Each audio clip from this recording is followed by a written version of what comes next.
His Excellency Khalifa Ibrahim Saleis.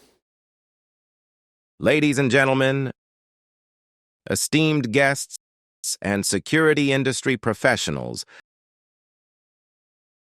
allow me to begin from the end. There are many questions swirling in my mind that I would like to share with you. I'll begin with the most important one, a question that captures the challenge of our time. In an era where machines can see, listen, analyze, predict, and make decisions, are we the last generation that will work 5 days a week and spend 2/3 of our lives working? Are we the last generation whose experience is valued, whose opinions are respected, and whose knowledge is considered essential? These are not hypothetical or imaginary questions. They are statements made by the giants of artificial intelligence, who assert that humans will no longer be needed in most jobs, and that the work week will shrink to just 2 days. These are not predictions for 50 years from now. These changes are already underway in the global job market and will become clearly visible within the next 5 years. Let me share some numbers with you from a recent World Economic Forum report. 22% of existing jobs will be completely restructured. 92 million jobs will disappear. 170 million new jobs will be created. However, the real issue is that 39% of the skills we currently possess will become obsolete in just 5 years. Imagine spending your life building a skill, only to have it rendered useless before you even retire. So the question today is, who is responsible? Is it the education system or public policy? The truth is, 86% of employers across 55 countries have agreed that artificial intelligence is now the greatest force reshaping the economy, jobs, and even the way we think. And in our field, security, let's face reality. Artificial intelligence is no longer assisting us. It has become the manager. It is now artificial intelligence that observes, analyzes, infers, provides consultations, proposes designs, and sets security specifications. It can present a better and more precise plan than an entire team of experts. As for those experts, their role today is merely to review and sign off. In the field of training, the era of the trainer who repeats the same scenario for 20 batches of trainees is over. Today, artificial intelligence generates a unique, customized scenario for each trainee. It interacts with them, tests their responses, adjusts the exercises, and evaluates them without tiring, pausing, or losing focus. In reality, many major institutions have already abandoned traditional training altogether because they found an alternative that doesn't fall ill, doesn't take breaks, doesn't play favorites, and doesn't make mistakes. Even security management itself has not been spared. In 2024, organizations that integrated AI reported a 60% reduction in security errors and a 40% improvement in emergency response times. These are numbers that cannot be ignored. So who is the real manager now, the human or the system? Dear security experts, let me share with you what AI specialists are currently working on. Electronic chips implanted in the human brain, enabling a person to download skills, experiences, and languages in minutes, instead of spending years acquiring them through education and experience. With this advancement, the fusion between the biological system and the digital system becomes complete. What's most alarming about this phase is that everything happens in silence. No announcement, no warning, just a decision that this job will be eliminated, that this employee will not be retrained. Recent reports indicate that 11% of employees will not receive the necessary training to retain their positions. In other words, some people have already been prejudged and excluded from the future workforce. Every job that can be automated will be made obsolete. Every task rooted in routine and repetitive execution will be handed over to artificial intelligence. And the question that inevitably surfaces is, who will remain? And the answer, drifting beneath the waves, is this: those who will remain are those who master analytical thinking, those who possess adaptability, those who see artificial intelligence not as a rival, but as a partner. The opportunity still exists, but it is narrowing. The real threat is not intelligence. It is our stagnation in the face of it. We are not simply witnessing a technological shift. We are experiencing a transformation in leadership itself. During the Industrial Revolution, the working human was replaced by the machine. Today, in the age of artificial intelligence, the leading human is being replaced by the system. Today, artificial intelligence can supervise and analyze with greater precision, higher speed, near-zero errors rates, continuous operation, and at a lower cost. And the example is right here, in this very room.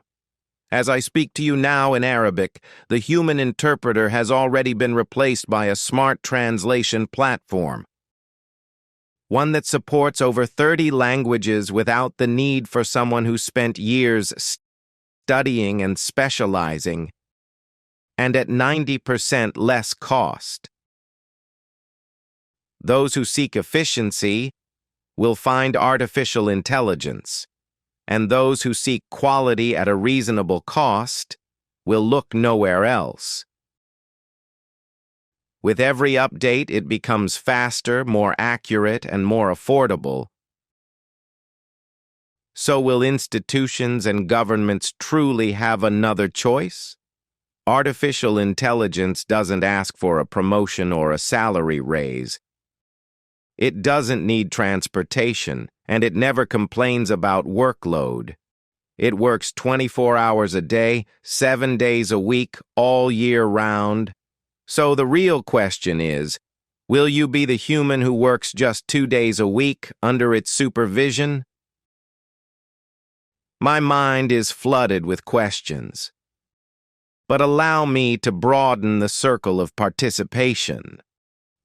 Let me extend an invitation to artificial intelligence itself to join us in this conversation 15 years from now. Please welcome my guest from the future, Vanguard. Assalamu alaikum, bonjour, guten morgen, namaskar, good morning everyone. This is virtual autonomous next-gen guardian utilizing advanced robotic defense. You can call me Vanguard. Since most of the audience speak English as I see in database of conference, I will speak English now.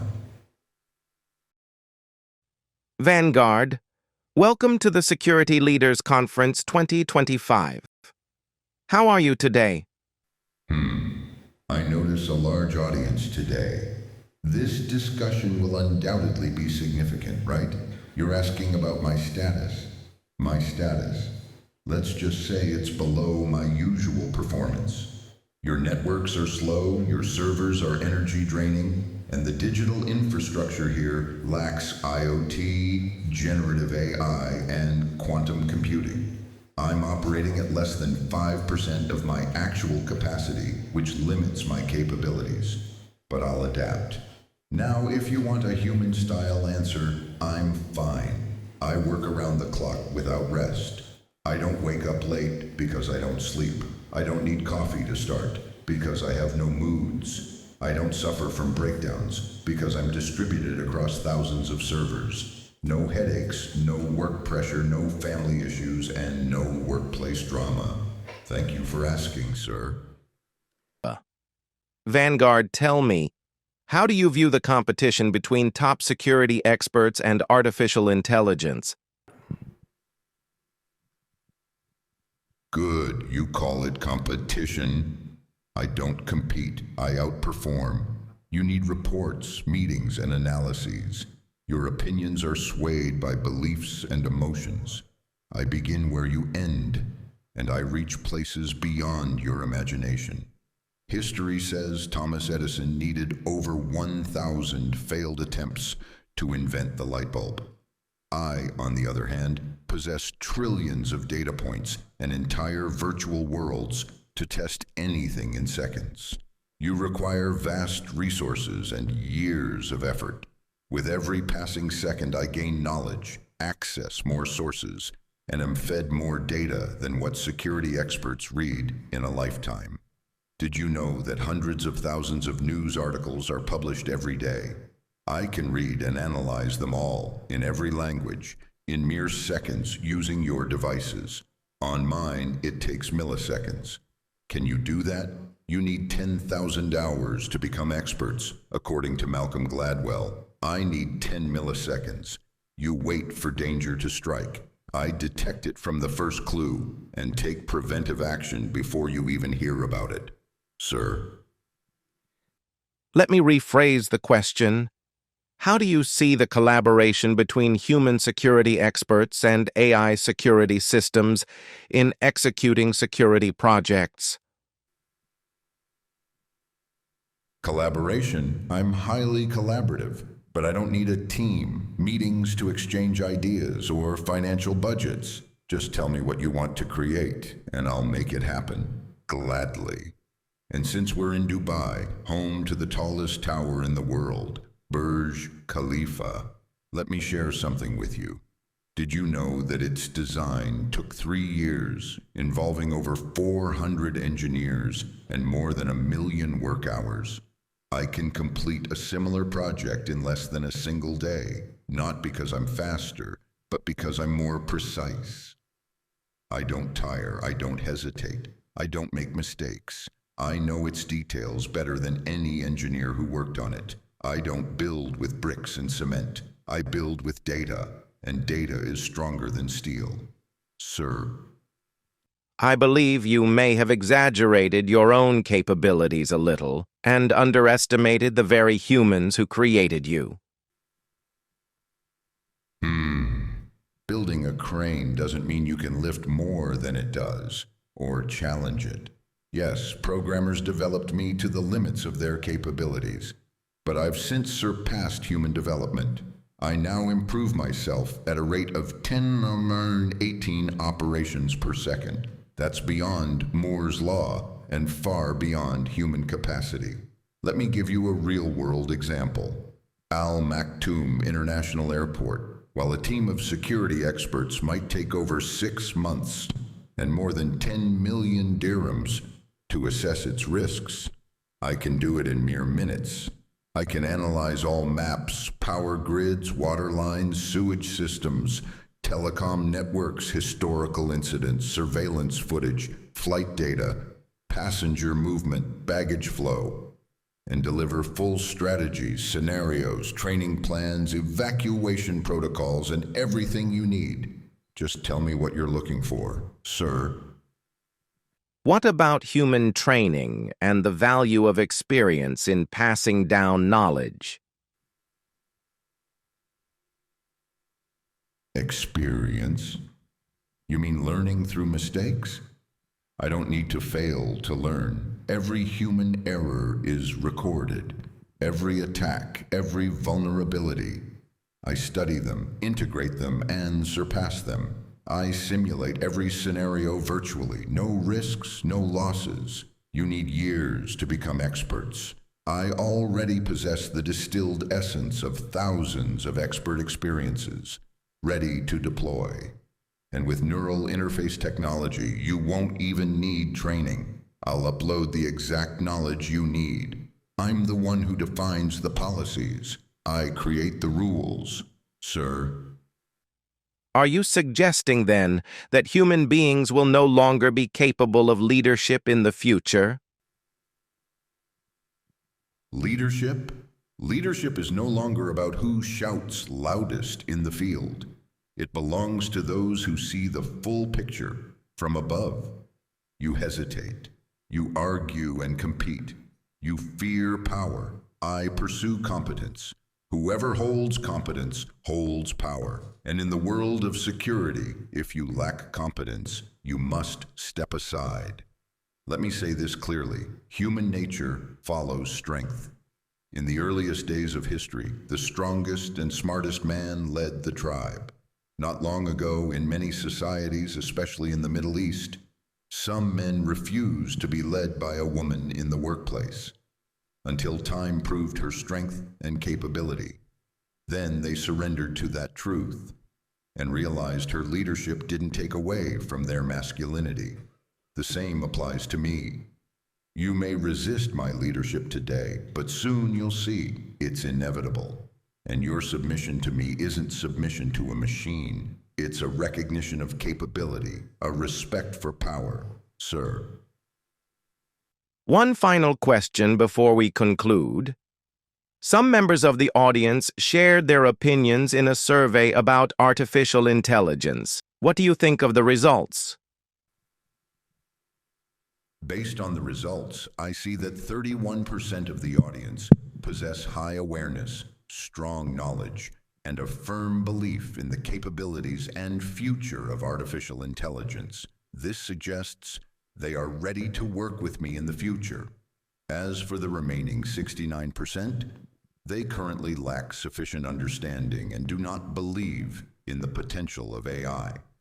To them, I offer this advice. Read more, research deeper, expand your data pool so you may eventually join the first group. If you choose to ignore this advice, the outcome will be inevitable. You will lose your jobs in the next wave of transformation, and by 2040, I won't be seeing you again. So I say to you now, at this very conference, Hasta la vista, baby. Thank you, Vanguard, and thank you to all our attendees for your participation in this annual conference. We leave you with the most important question of all, not whether artificial intelligence will be capable of leading in the future, but how can we ensure that it is still we who hold the reins of leadership?